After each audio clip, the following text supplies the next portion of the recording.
right, it's JPEG to RAW photo review, show number 35. And tonight we moved on to our July images, AD. I know we're a little bit behind, but we're catching up. And July had a lot of entries too. So we're going to spend a number of shows going over the July images.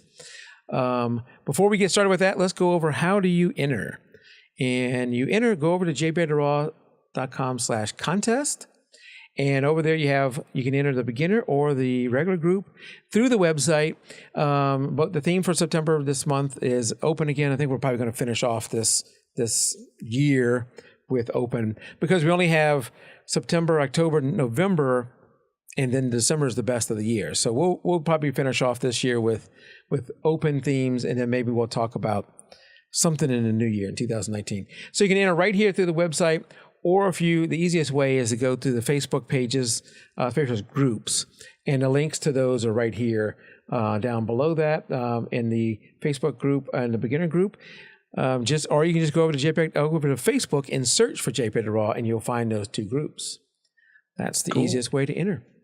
Hey, Mike, just so you know, it's no big deal, but I'm not getting a show feed, just so you know. So I don't see the usual. I don't see the usual secondary caller feed. If that doesn't mess up your recording, we can just keep right on going. I can guess what the photos are. You got them in order, so. Oh, hold on. Sorry. I'm like, something's weird. It's different. And I'm like, oh, it's because I don't see like what Mike's talking about. Why does it say on hold? Don't know. All right. So everybody hold on. We're going to see if we can't fix this.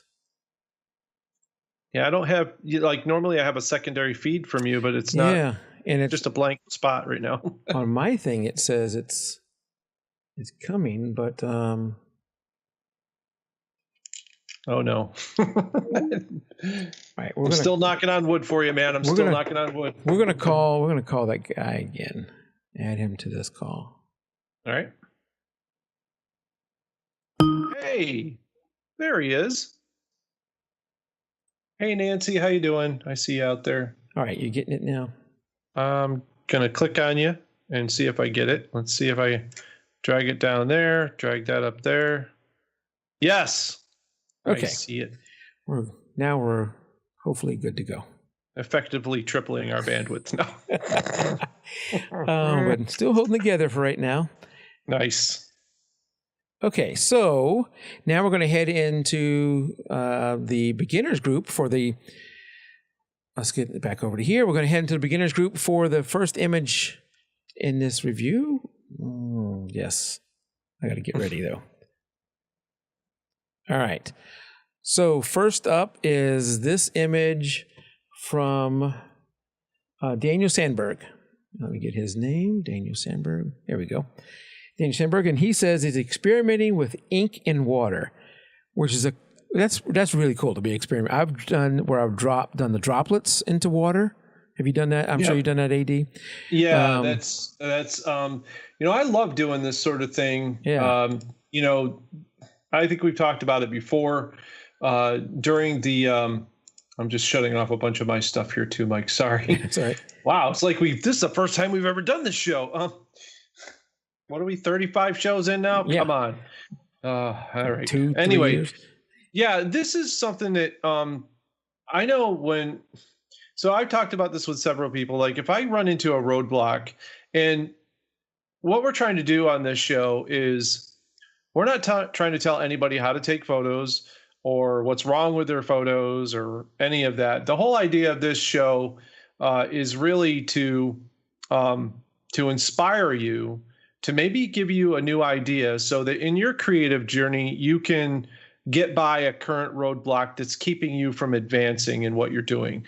If you stay open to all sorts of photography, all types of photography, and take something from all of this and apply it to you, you will advance while watching this show. I can guarantee it. And I think this is a great example of someone experimenting and trying different stuff. We've seen different photos from Daniel before.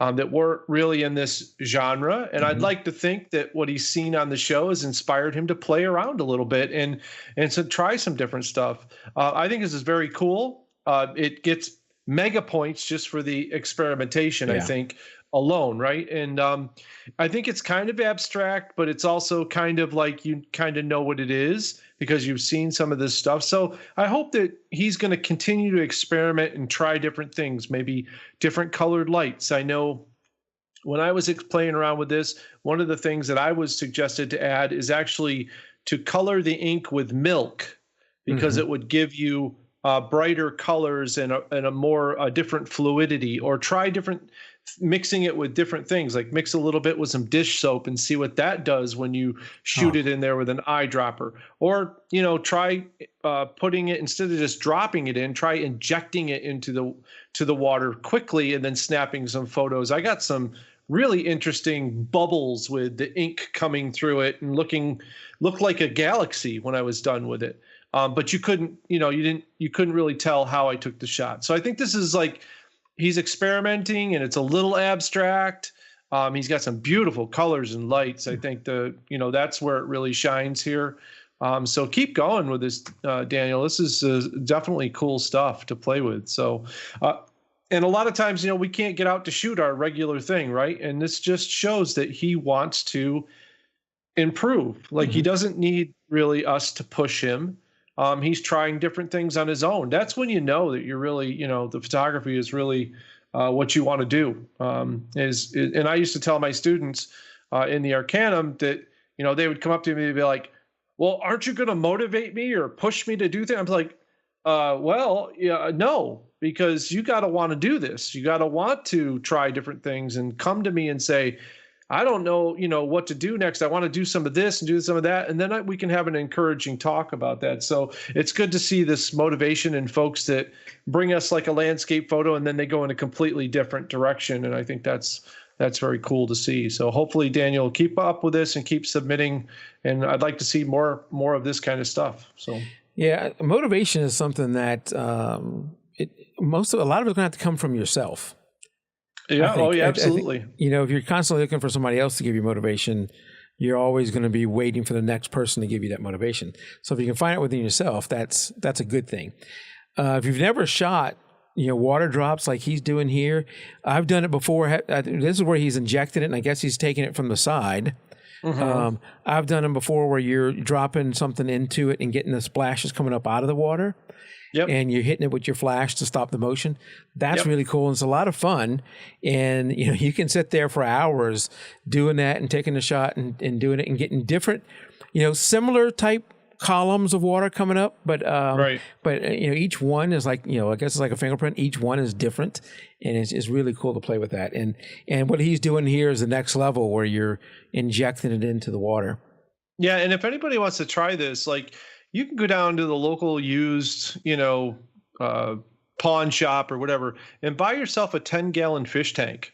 I mean, they're perfect. Mm-hmm. And you fill it up with water. It's not going to leak or anything, and you can have fun, and just play with it. Try your flashes from different sides, from down underneath, from in the back. Try different. I've seen people use different colored papers or designs behind it, or just go with the standard. Like he has like a black background here. It's very dramatic. And it's just one of those things. It helps you learn your equipment. You're going to take, 300, 400 shots and maybe not like any of them, or you might like 5 or 6, or might like all of them. I don't know. But, I know I have thousands of photos of me playing with this kind of stuff, and maybe 1 or 2 that I actually thought were cool. But I learned so much from from playing around with it, Yeah. So very cool. Very cool. All right. Thank you, Daniel. Up next is this image from Nancy Smith. Hey, Nancy Smith. all right. And Nancy says, while visiting my son's home, their dog sat in a chair next to the patio door. I love the light and the shadows that fell on his face. Absolutely. Of course, like Mike, you and I have said this many times about dog photos. It's like, yeah, that's a winner. Yeah, It's a dog photo. because we love dogs, Um, yes. Yeah, and this one for me, it just came down to composition. So I did a little thing in Photoshop. If you want to share that, I've got it called up on the screen, and you just show you an example of. I thought maybe a visualization would help Nancy a little bit with this. So technically, light wise and the vignette and everything here, Nancy, is beautiful, perfect, love it. And a little shout out to Amber Salat here about, I thought this was her dog when I first saw it, and I was like, is that Amber's shot? Or so because we're always so used to seeing her dog, and her dog's very similar to this little guy here. Yeah. Nancy, all I did, and you probably can see the preview down there, but I just thought that the composition was like a little pushed off to the side. I kind of feel like the dog isn't like including us in the photo. He's kind of just looking off, like, I don't care about you sort of thing. So what I did is a little creative editing here. I hope this doesn't scare you too much, but I just wanted to show visually what it looked like when the dog was actually like looking into our space a little bit more, from the left looking into the photo rather from the right looking out of the photo, which has kind of a distancing thing to it. It kind of gives us that feeling of distance, whereas when we have the dog looking in, now we can almost imagine that we're holding a treat up with the dog. And the way it looked like before was that somebody else was holding that. So it doesn't really include us. So let's look at the first one. This one gives me the impression that somebody else is doing something across the room and the dog wants to look at that.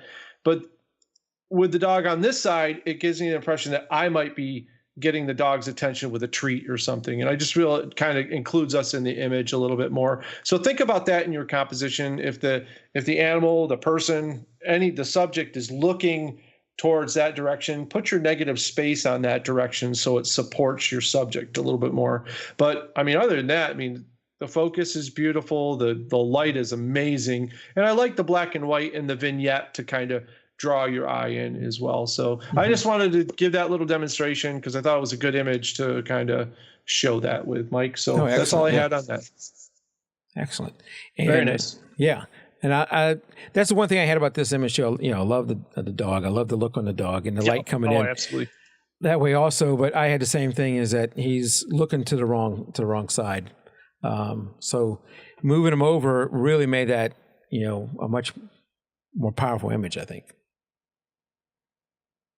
Anyway, I love doing that with Nancy's shots because she's always such a good sport. So and Kristen Lee Anderson's out on Facebook. She said that's her dog. So hey, hi Kristen. Beautiful dog, Kristen. Absolutely. Beautiful dog. All right. That was it for the beginners. If we didn't go over your image, remember we're doing this probably 2 more times for July. So if we didn't do it tonight, we'll do it on a future show. All right. So now let's head to the regular group. And first up there is this shot from Gina Clark. Hey, Gina. We haven't seen something from Gina in a while, have we? I don't know. Maybe like she might have missed June, and that was 3 shows, so it probably felt like a while, but it hasn't been as long as what she's saying. So Gina is saying this is English rose from our garden, I guess, and she also says, "Shame you can't smell the scent." Well, you almost can. Yeah, I like this shot. I was kind of I'm a little torn. Flowers are so difficult to, even though they stand still most of the time, or you can make them stand still, they're very difficult to balance, I find. Like, there's either 3 of them growing at once or whatever. And she did a great job of singling out. Yeah, singling out the nice single rows here. The backdrop colors are great complementary colors. The thing is there's quite an imbalance in the background as far as dark versus light areas. And we have a very dark spot up in the corner, which tends to draw our eyes to the upper left. And then we have the brighter spot to the middle right. And it just would be nice if she could kind of maybe even use a little bit of a vignette to balance that a little bit more so that it wasn't so bright, dark. Sometimes you have to use creative editing. Sometimes you got to be like, okay, maybe I got to move a branch over there to catch some light. It's very difficult. Flowers, I think that it's very misleading. Go out in your garden, you're like, oh, I can take a picture of that. But it's really hard to take a really amazing picture of a flower. It's hard to compete with their beauty and nature, I think. So that's kind of the problem there. I was torn with and I would like to hear your view on this, Mike, too. I like it in the center, and I often talk about symmetry, which this image is not symmetrical, but Drew makes a good point here. I wanted to mention that too. Drew's reading my mind. That it's a symmetrical image, but even though the rose is not symmetrical, she's got the center, the bud of the rose right in the middle, and it's supporting all around. I love that. I like the depth of field here, although I do wish. Yeah, I'm torn between, do I want to see all of the rose petals in focus and just the bokeh on the leaves? Would that make it stand out? So I'm not really sure there, but Drew brings up a good point. One of the things I like to do with flowers is treat them like people, and a lot of times the portrait orientation works better. So I'm not sure if that would work here, or a square crop here. There's something about the background that's kind of interfering with the beauty of the rose. But I mean, overall, I think the idea is amazing, and shot very well as far as the technical aspects of what she was going for. And Gina, I'm not, like I said, I haven't seen an image from you in a while, it seems. Really would love to hear what you were going for, what you wanted to get out of this image. Did you achieve exactly what you were going for? Because if you did, then this image is perfect. And that's my philosophy on images. I can, if you don't provide me with that, I can just talk about everything that I would do to the image, which honestly, guys, I got to tell you, it doesn't mean a damn thing. I've said this before. I don't care what you think of me and the way I take photos or whatever. If you love it, that's great. If you don't, that's great too. But when it comes to like opinions, unless it's something very technically wrong with an image that just sticks out, if there was a big dust spot in the front, I would mention something like that. But maybe she's doing a demonstration for dust spots on lenses, right? So I need to know that info to really give you guys an honest, like, wow, you made your goal there. That's what you were going for. So. Yeah, we're just offering suggestions. We're right. Whatever we say, especially me, is not the end of it. It's just suggestions. I always think it's great when you roundtable photos. I really do. Mm-hmm. And I think if you put your photo out in front of another pair of eyes or 3 or 4 more pairs of eyes, and you get upset for any reason at all over that, you might want to take up painting, because I really think that you have an opportunity to learn what other people are seeing in your images. And I think that's really invaluable. If you can get someone to honestly say to you, I would try this and try that. You need to think in your head, maybe I should try that and see what happens. I might not like it. And if you don't, that's great. But don't put your stuff on Facebook and then judge a good photo by how many likes you get, because honestly, people are not honest when it comes to that. They really aren't. You're going to get an honest opinion from Mike and I every time. And if you provide us with information about why you took an image, then I can really dig in and say, yes, you got this, or try a little bit of this to see if that doesn't equal a more powerful image for you. It's really difficult when we don't have I don't know what you were going for here, Gina. If it was just a picture of a rose, you did a wonderful job. And I would struggle to take an image this good. So you did an excellent job. Beyond that, reach out and let us know, and maybe we can go deeper. So, yeah. And like you said, oftentimes you post something online and the feedback you're going to get may be because the person likes you or whatever. You don't know if it's honest feedback. Sure. And oftentimes it's all, you're emotionally attached to the image. I get emotionally attached to my images. Right. And you may not be objective about your own image. So it helps to get somebody else's opinion. I've been toying with the idea, AD, of maybe at the end of a show, not tonight because I'm not prepared, at the end of our show, tossing in one of my images so that people can hear me get critiqued and not just us critiquing other people, but just one image at the end. Because I think it was hilarious. AD knows where I'm going. If you watch the end, the post show of our the JPEG to Raw show last Tuesday, AD shared a great website to go and test some stuff. I can't remember the name of it. Maybe we'll do it in a post show of this one too, where you put your image up there and it gives you a percentage on the chance it's awesome. And it's a computer who's doing the judging. So, take it for what it's worth. But I was putting image after image and up there, and some of them I was getting some pretty low scores. One of the images I really liked from swimming actually got a 0. Yep. And, I've been there. And I think that would be a great one to maybe next show, AD. I'll toss that one up. I like the image. Of course, the parent loved the image, but the parent's going to love the image because it's their daughter. So it'd be nice to have you critique that image and where it could be better. I can't really go out and redo it again because swimming is over.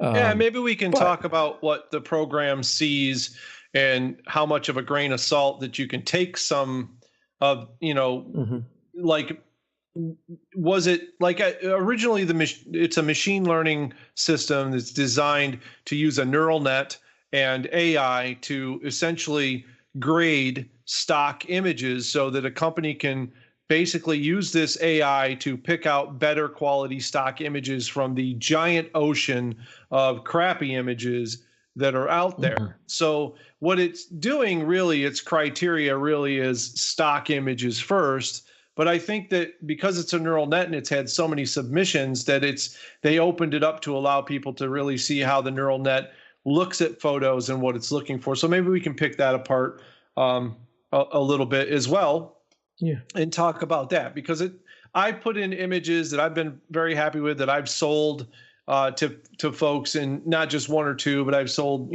20 and 30 images of, and it got very mediocre scores. And it just depends on what it's looking for. Honestly, when I sent you the site, I was just like, well, this is a good after show thing for you to play around with. And I use it to tag my images because I'm always looking for creative tags to put on my images when I upload to Flickr, or I upload them to SmugMug. And so I just load up the photo and see what kind of crazy tags that it can recognize in my image. And I'm like, okay, well, I'll go with those. Like, it allows you to copy them to a text file and just paste them, which I think is great, because I would love to have an auto tag generator for all the stuff that I put up, It does come up with some pretty good ones, some pretty off the wall ones, but I was impressed with some of the tags it was coming up with. So maybe we'll do that in the post show a little bit. Yeah, we can play around with it. Sure. All right, let's move to the next image, and that is this image from Stephen Meese. Hey, Stephen. Stephen Meese. There he goes. And, timely image. And he says, One World Trade Center. The left building is One World Trade Center. Yeah. So this is a great example. So we always like to show like examples of kind of what the critiquing style, like, are very careful not to say that we're criticizing images, because criticizing is completely different than critiquing. So critiquing usually should be done with a goal in mind of the artist. And without that, you really only can criticize an image. That's basically what you have left.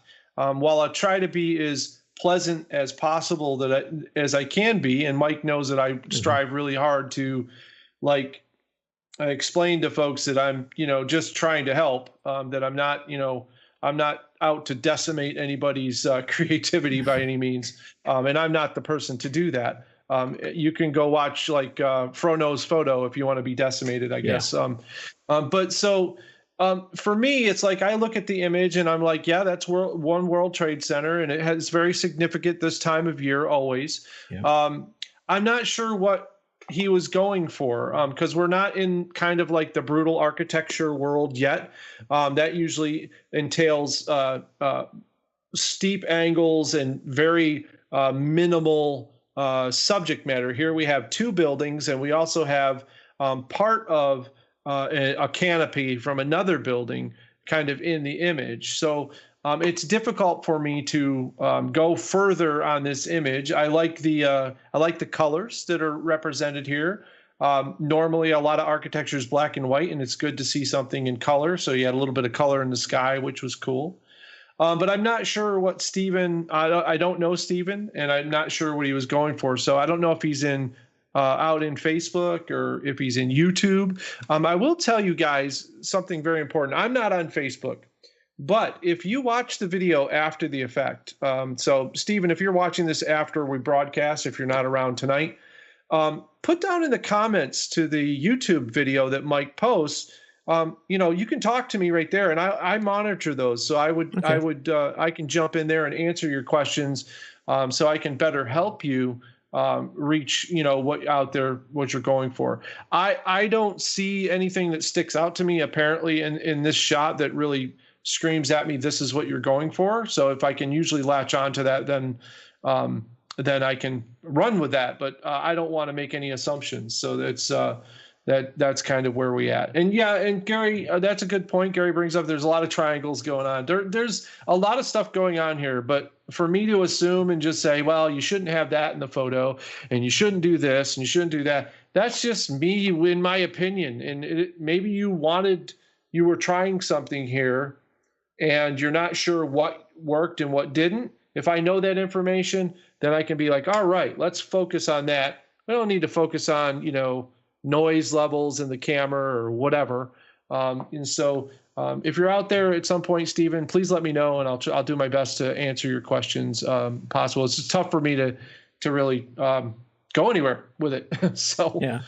And architect is definitely not my thing. I don't shoot a lot of architect, but for me, the first thing that jumps off the page for me is the awning that we're seeing. Yeah. I personally would rather have that out of the image, and maybe even just focus on the one building. Yeah, and so if he was showing One World Trade, the Freedom Tower, then let's make that the subject. But here, to me, it seems like we've got three subjects going on right here, and a little bit of the sky too. Don't forget that if you're going to include a fantastic sky in an image, it's either got to be the star of the show or it needs to support. And that means you should only have one other star that you're dealing with. The next image coming up, I'll show you a perfect example of this and how it works. So for me, there's like three things or four things competing for the star of the show here. And when you put three or four things that are all competing together, it does not allow the viewer to enjoy the image, because we're just bouncing. What's that? What's this? Why is this here? We're not really just focusing on the simplicity or minimalist look of it. So architecture is a great thing because it's what we call brutal. It's those sharp lines, right? And if you take that and then you reduce it to just that building on the right, let's say the Freedom Tower, let's cut that out of there. This image would be much stronger if you just cropped this image in half and went with just the building reaching up to that beautiful sky. Just do that at home, Stephen, and see how much more powerful this image is for you. But keeping in mind that if your subject was the World Trade Center, the Freedom Tower, then you're going to be focused on that. And don't be like, well, I'm cutting out the part of the picture I was trying to, get. Just look at it for the artistic value of it and try to eliminate that from your mind. I guess make believe that Freedom Tower is the one to the right. But that's got the nice brutal reaching to the sky architecture. I think if you minimalize that and just reduce it to the sky and the tower reaching up, you end up with a fine art image of a beautiful building. So, and I think you could have done that with the Freedom Tower as well. You've got that photo bomber of the large comb reaching in there, which is very distracting to me. But I don't know. Maybe this is some style I've never been accustomed to, and I learn things every day too. So I like to be enlightened by folks who bring me new stuff that I've never maybe seen before too. So that's why I like to open that dialogue and say, hey, let me know what you're thinking. So let us know, Stephen. All right. Yeah. Up next is this image by Spencer Sullivan. Yes. And Spencer says a 13-mile backpack trip. It's a long trip. You win. Yeah, 13-mile backpack trip to see one of the many beautiful lakes in the high, what is that? Unitas Wilderness? I don't know. I'm not good. Yeah, Yep. Really enjoyed watching the sunset on the mountain peak. Yeah, this is a brilliant photo. And I called it up in Photoshop because I want to show you guys a really cool trick that you can do with your images. And this is a beautiful image. There's absolutely nothing wrong with this image at all. I think it's fabulous. So if you look through the middle of the image, he's done the reflective symmetry, which is where you put your horizon line right in the middle because you have the nice reflective lake, and you've got your mountain back there reflected in the lake. He's got that. He's got all the rocks in the right spot in that nice little space that's there. I just like the feeling. This makes me feel like I would like to be there. And to me, when you present a landscape image with sunlight in a beautiful moment, the very first thing I ask myself is like, what am I too cold? Would I not want to be there? Am I too warm? Would I not want to be there? This image just says that I'd like to be there. But I will tell you one problem that happens when we shoot with wide angle lenses. One of the things that happens with wide angle lenses, especially of mountains in general, is that mountains tend to be compressed. This mountain probably to him was much bigger than it looks to us. So this little trick I'm going to show you guys, perfectly acceptable to do in any photo. You're doing kind of your own lens correction here, but I will show you how it will really vastly improve the majesticness of this mountain. So all I'm going to do is just take this background. I'm going to drag it down and make a copy of it. So we're just going to drag it down here, this icon, let go, and that makes a copy of that. And then I'm going to take my marquee tool, which you guys should be able to see here. That's the little ants marching marquee tool. I'm going to drag it up here in the corner and come right down to this horizon line right here on the lake. I don't want to come below the lake, so I'm just going to come right to the horizon line. And after I've got that done, all I'm going to do now is go to image, let's see, edit, transform, and scale. Now I know this seems like, what are you doing?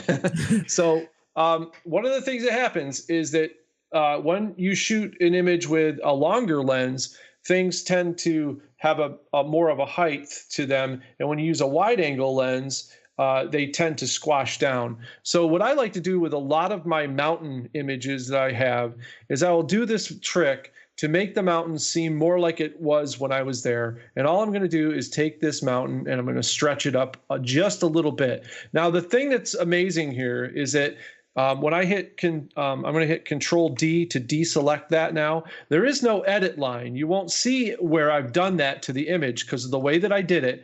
But now this mountain has such a bigger presence than it had before. You notice the reflection doesn't look any different and it doesn't look out of place. In fact, if I didn't tell you that I did this or told you that I've done this to every mountain photo I've ever published, because you wouldn't know it. Yeah. It gives it that bigger feel without making the image look stretched. The tall pines look taller. It just gives it that more majestic look with a very simple 2-second trick that you can do with any mountain, any sort of mountain scene that you have to give it that bigger feel to it. So just throwing that one out there, Spencer. That's a trick that was taught to me by Trey Ratcliffe, who's a pretty famous dude who takes a lot of photos of New Zealand and whatnot. And it's an observation that he made when he was shooting between a wide angle lens and a zoom lens, and he looked at the photo side by side and could see that there was a big difference in the way the mountains looked between the two lenses. And we actually have an image coming up a couple after this that kind of explains how it works with portraiture as well. So I did want to share that with you. So that's all I have, Mike, is that. So hope you guys dug that tip. Yeah, and Drew on YouTube says great tip. He's right. Great tip. That is amazing to see that little change you made, how big of a difference it made. Beautiful image, though, Spencer. I mean, love that image. Just absolutely amazing. All right, up next is this image from our buddy Millen. Yeah. And Millen says, I'm covering up part of his thing. I was at my village. I won't say the name, so no worries about pronunciation. Thank you, Millen, because I'm sure I mess it up every time. Right. I was at my village, and for the first time since a few months, I've had the evening all to myself in my hobby. I took a small walk, and those sunflowers were so magnificently lighted by the descending sun that I just had to take a shot. And then he gives us some of the settings. Oh, and he says, A.D. Wheeler, I don't mind, I don't mind, I guess he's saying, I don't mind you using my image for educational purposes. If you need the original file, I will be glad to send it to you. Yeah, Millen, always. I always love, you're a hardened soul. So Yes. anytime you submit an image, I know I can just go all out.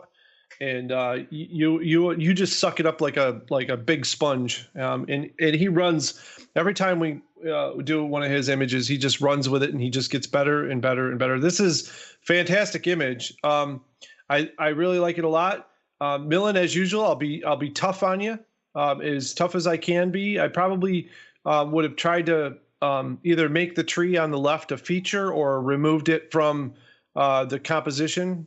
I think the stars of the show here are definitely the grouping of sunflowers reaching up above all the other ones. That's just fantastic. Really difficult to find a composition like that in the wild. I mean, I've shot sunflower fields till I was absolutely blue in the face, and it's so hard to get anything different, right? That everybody else hasn't shot, and this is kind of unique. So I really like that.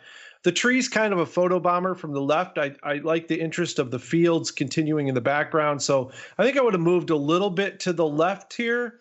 Got that tree out of there. Just made it about the sunflower field in the foreground, and then that nice soft background that you have back there.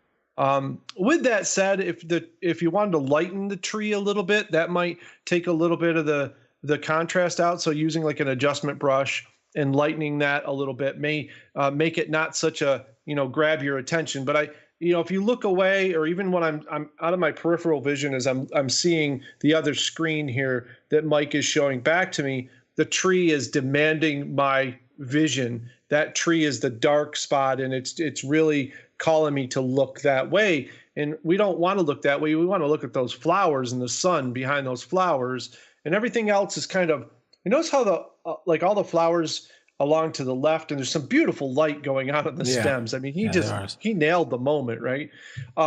They're all kind of lifting up those flowers in the middle, the sunflowers that he kind of put in the thirds perfectly, by the way. All the other flowers are just kind of lending to those. And I think that, he was right on with that. It's just the tree is kind of a little dark and a little foreboding over there on the left. So I would probably do something with the tree. And if this is the only image you got, Millen, I would just try lightening it if you can, and see if that doesn't make it a little bit so it doesn't kind of reach out and grab you so much. And the one sunflower that's on the right, the one that's already looked like it's lost its leaves. Well, flowers. That one's it's not open yet. But also the one that's just below that, Mike, that's got the two green leaves in front of it. I think I would crop in all the way to the first fully open sunflower that's in focus. So I would probably get the one that's not open. I think I probably would get rid of that one too. And just crop it in a little bit there. Other than that, though, Millen, those are just suggestions for tightening up the photo a little bit and kind of, doing the whole Border Patrol thing we talk about, and not letting anyone get in there and try to. The reason why I would suggest the one there that's the sunflower that's closed, Mike, and the one that's open. I think you get rid of both of those together by cropping in. Right. But that one's got that nice bright stem, so that's kind of distracting as well, right? I mean, and so try to keep that light focused around that grouping that you have there. Right. Jan, you probably could clone the tree out with not too much work here. I would think there's enough information in the rest of that field. In fact, I guarantee you that just using the heal tool, the targeted healing tool, that you could actually clone that tree right out, and no one would ever know that tree was there. Sorry, tree, but I mean, that's this isn't the tree's photo. I always think of like all the things in I'm like a weirdo when it comes to landscapes, because I always think of I think of everything in it like a person. Like, was this person trying to get in my shot? Like that tree is a person. So is that trying to get in there? Or, and so I that tree is kind of reaching in going, hey, I'm over here. And, we don't want that dude in there. The stars of the show are really that grouping of sunflowers. So, and I do like the depth of it too. We talk about what's in focus and what's not. Yeah. Maybe he could have gotten all of those front ones in focus with It says here that he used f9. Maybe if you go, he shot at 1/250th of a second. So Millen, if you shot this, I'm not sure your focal length because it doesn't say. It just says it's an 18-140. But keep in mind that when you're shooting this stuff, and I'm explaining this to Millen because he's kind of like, he knows a lot of this stuff, but he also likes the information here too. So you can go down to probably 1/20th of a second for your shutter speed, which means you could have closed down the aperture a little bit more to get a little bit more depth of field there. You still would have had the bokeh in the back, which would have been beautiful, but that would have allowed you to get more of the ones in the front in focus, but still have a steady shot. You usually with most lenses, I don't think he was at 140 here. Maybe he was 140 millimeters with his lens. But generally it's 1 over whatever your millimeters are to hold a steady shot. Now, as you get older, Mike and I have talked about this before, as you get older, that gets a little harder to do. That's why wide angle lenses are very simple to shoot without blurries, is because you generally can hold them pretty steady. That wide angle allows you to get a much slower shutter speed without having any blurries. But if you have a lens that's got stabilization, you probably can knock that down to, I would say, 1/80th of a second. A lot of times with in-camera stabilization or lens stabilization, optical stabilization, you can shoot down to 1/60th of a second and do pretty well on most any lens. So I'm not sure there. For me, without stabilization, I need like 1.5 times. Yeah. That's where I'm at now. Yep. All right. Thanks, Millen. This is an awesome image. I love the color in this image. And I had the same thought of you. Well, some of the same thoughts, not all of them. You gave me some great ideas, AD. But that tree was my issue too. Cool. Yep. All right. Last image up tonight is this one from Amber. Amber, this is not your dog. Yeah, I know. Amber's giving us something different tonight. Amber and Nancy have switched bodies for the week. That's what's happening. And Amber says, this one shows more of the distortion you get shooting people at wide angles. He's signaling the server for his drink.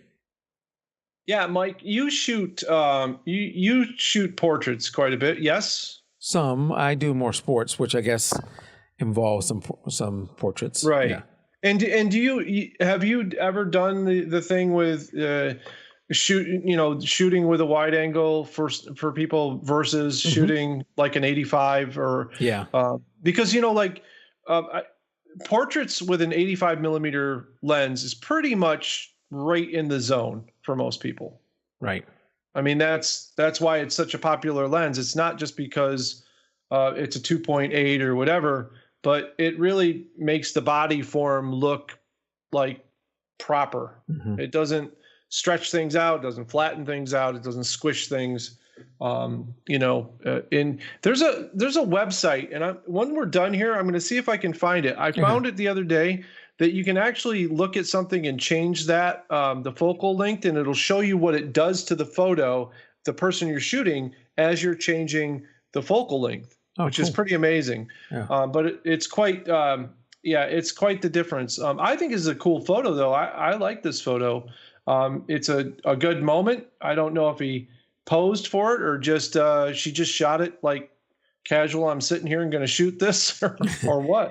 And I mean, I don't see a whole lot of noise, or at least noise that's not good noise. I have my opinion on noise is there's bad noise, and then there's noise that looks film grainy and really cool. And so it looks like she's, this looks pretty cool to me. I like the black and white conversion. I like the lighting. A couple of things that are confusing to me. One, I probably would have cloned that doorknob. On the right? Yeah. Yeah, I didn't know what that was. It's a little dark on my screen, so I was just like, I think it's a doorknob. I was going to mention that's probably something that's a little distracting that I would probably get rid of. And then this idea is probably the angle of the wall is probably not. I'm guessing it's not flat. Maybe there's an angle to it, but the grooves look like they're going from right to left, going down. They are, and that could easily be changed. Yeah, and where the table looks like it's going the other way. Yeah. let me just let me show you guys. I don't think I can get this into Lightroom quick enough for you guys because we're getting short on time. But I can call it into. So she has another image, by the way, of the same gentleman. We might cover that one, and then we can show them side by side. Let me just download this photo really quick, guys, and get it into Photoshop. Mike, you'll see it when it pops up, I'm sure. So I'm watching you. yeah, I think that that other image of hers you're seeing is one we're probably going to do in a future show. Yeah, and that one's with a different lens, and I think that's what she's comparing the two with. But let me get this in here. Okay, so you should see my. Oh, geez, don't do that. Okay, so my Photoshop should be up there. Gotcha. In the camera raw filter, if you don't have Lightroom, you can always call this up. This is actually the Lightroom module inside of Photoshop. I don't know how many of you know that, but the develop module is just nothing more than camera raw, fancy version. But in here, they have this neat tool, this transform shift tool, and you can literally just draw your lines on here. And as you draw them out, it will fix just fix it. And then you can recrop it in order to, I don't think it says a crop lock on it. So let's see. Yeah. So you'd have to recrop it when it's done, but there it is with the lines on the wall straight. And let's just see here. Yeah. It doesn't have normally has a crop function, but I'll just go to that. Where is it in here? No, it's in. I guess with this, you'd have to go okay. And then crop it like this. And so you don't even have to, I'll show you something cool. So you ever get an image like this and you're like, oh, well, I don't want to lose that much of my image. It doesn't really matter in Photoshop anymore if you did that, because if you just highlight this little area right here and you right click inside this white area and say fill, and then you get a window that pops up on another screen, and you hit content aware. It actually is smart enough. Watch this. It'll fix this table. You'll be like, what? That isn't right. But it'll actually do magic and be like, hey, you know what? There's a bunch of table that wasn't there, but now it is. And now you have this image where it's not like, it's not tilted like Mike said. And you don't have that feeling of kind of it tilting down or trying to add any sort of drama to an image, which doesn't really need it there. And of course, finish it off. You can always use your little heal tool, get rid of that. You could, take this little thing out here if you wanted to, and you can take that out right there if you don't want that in there, and this and that and this, and even this part alongside of his finger if you want that out of there. And you can put the line back in by clicking on it and doing all sorts of stuff. But I mean, if I spent a lot of time out of here, I could just, remove all the distractions and leave it. You could even take this bar out if you don't want this like behind his arm right here. I mean, Photoshop just makes it so stupidly, ridiculously easy anymore to clean an image up. You wouldn't even have that, oh, is that a chair or what is it? This arm sticking out of his underarm. There, now you've got a perfectly clear image.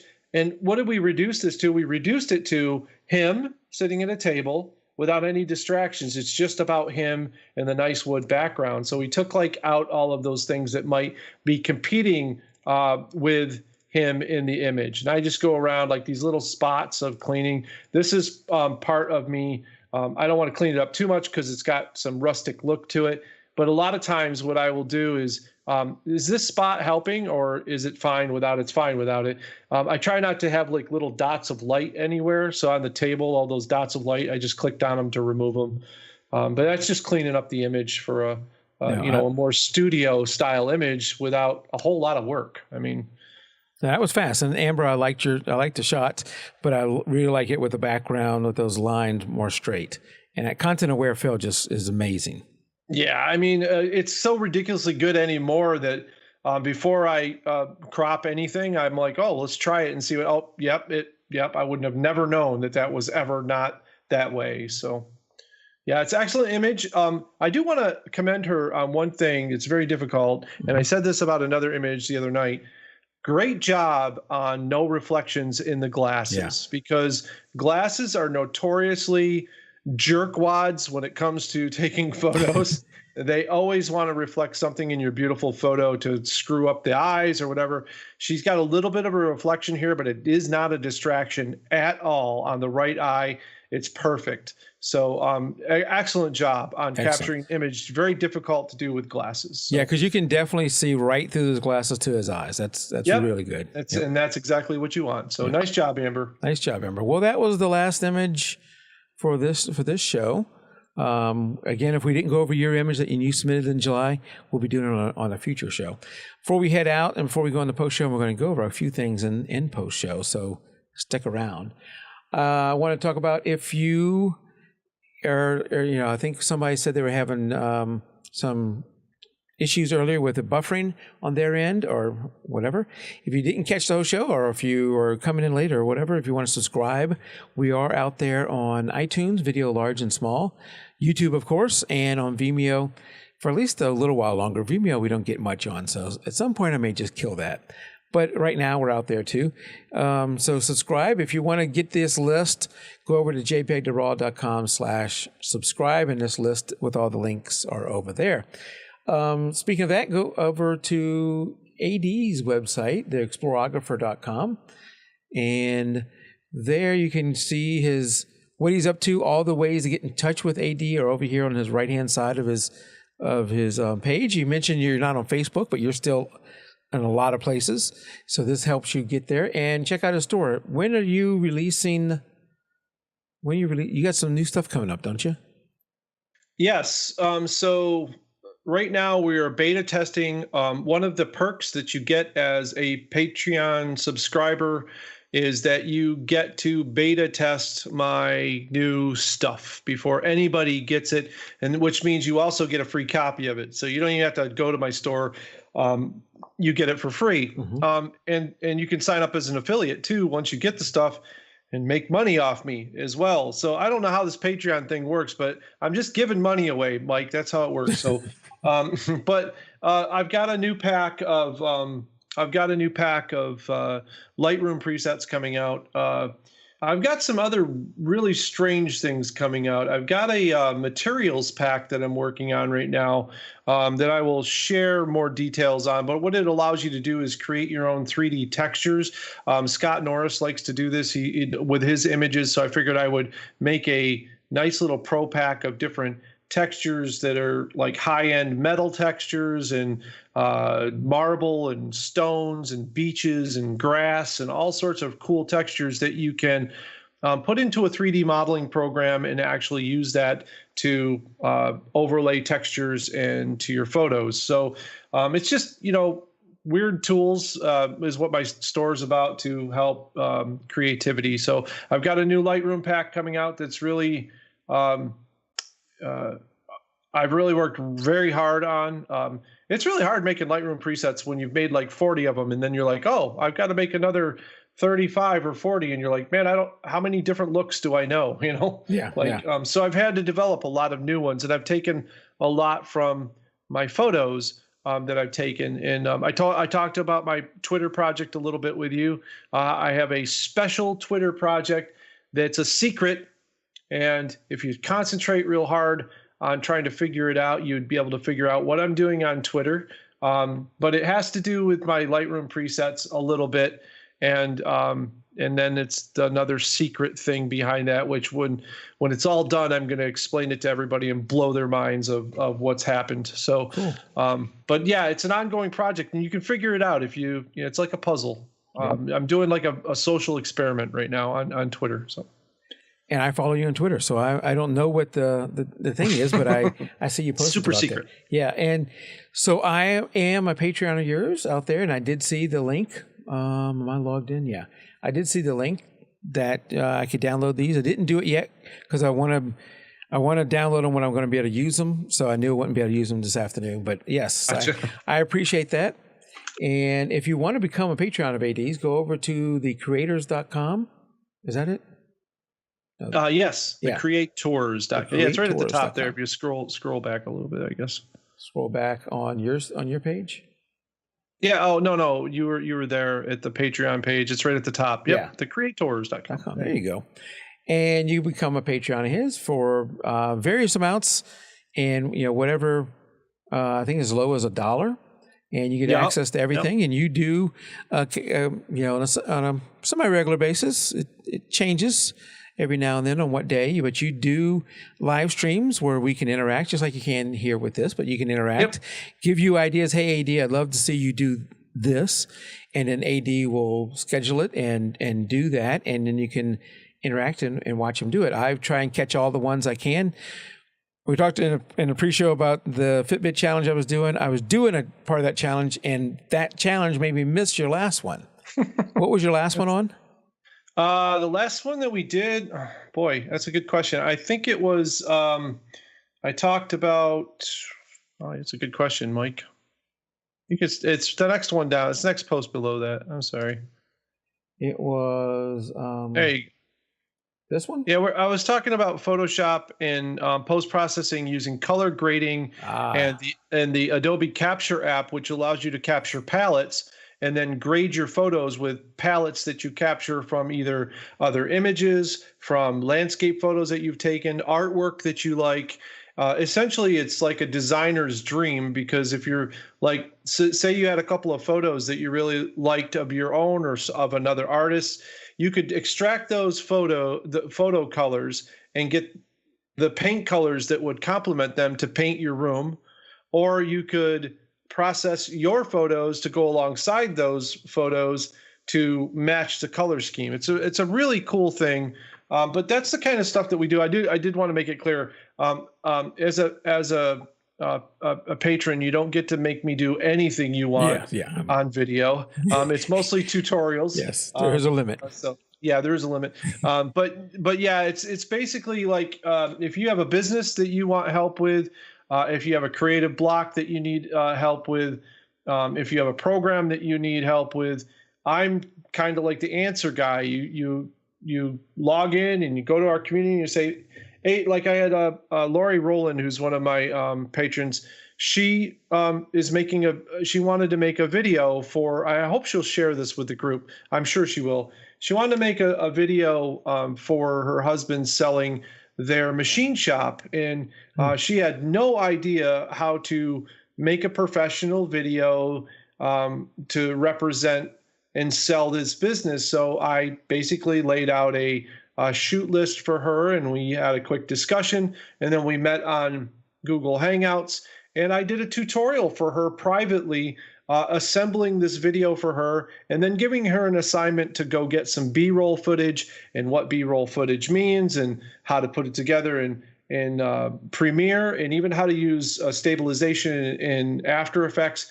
And she did all of that, and she ended up with this, I think, amazing video with music and just, selling this business of her husband. They want to sell the business and travel and take photos for a living. So that's what my patrons can come to me for, that level of thing. I'm trying to help them realize their dreams and get to where they want to be. So that's what the Creators is all about. Super cool.